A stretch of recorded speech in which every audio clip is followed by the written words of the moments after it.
Ju njohim me edicionin informativ të lajmeve. Kjo është Radio 7.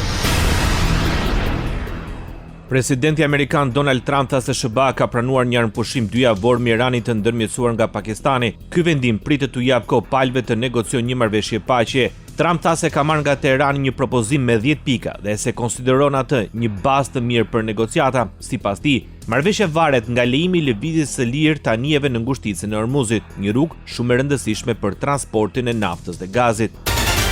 Irani ka rënë dakord për një armpushim të përkohshëm me Shtetet e Bashkuara të Amerikës, duke kushtëzuar marrëveshjen me ndalimin e minjërshëm të sulmeve ndaj territorit të tij, sipas BBC.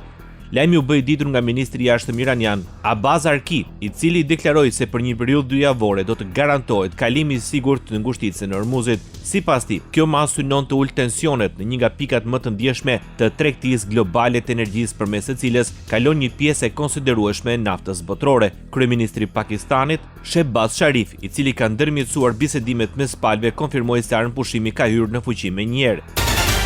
Izraeli përjashton mundësinë e përfshirjes së Libanit në armpushimin 2 javor mes Shteteve të Bashkuara të Amerikës dhe Iranit. Zyra e kryeministrit të Izraelit, Benjamin Netanyahu, deklaroi se armpushimi nuk e përfshin Libanin. Ky qendrim është konfirmuar në një deklaratë zyrtare të qeverisë izraelite, e cila mbështet pezullimin e përkohshëm të sulmeve ndaj Iranit, por thekson se operacionet në Liban do të vijojnë. Sipas autoriteteve izraelite, forcat toksore janë vendosur në jug të Libanit, do të mbajnë kontrollin në zonat në jug të lumit Litani, derisa të eliminohet çdo kërcënim nga Hezbollahu.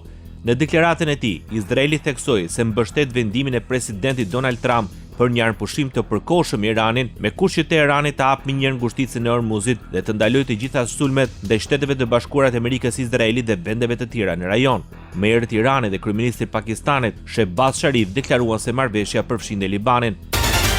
Ndërkombëtarët përshëndetën arritjen e një marrëveshje. Kryeministri britanik Keir Starmer mirëpriti armpushimin arritur mes Shteteve të Bashkuara të Amerikës dhe Iranit. Ai e ka cilësuar këtë si një mundësi për të siguruar një zgjidhje afatgjatë për transportin detar. Pekini shpreson që të gjitha palët të bashkëpunojnë për të mundësuar rifillimin e trafikut normal të transportit përmes ngushticës së Ormuzit.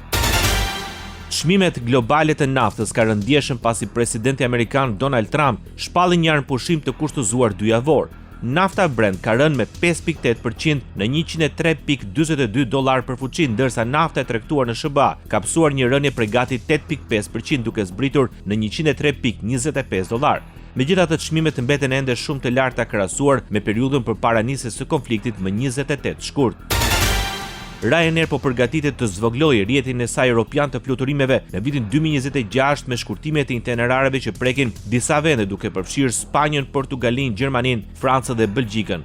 Siç raporton Euro Weekly News, linja ajrore përmendi rritjen e taksave, tarifave dhe kostot operative të aeroportit si arsye për këtë vendim.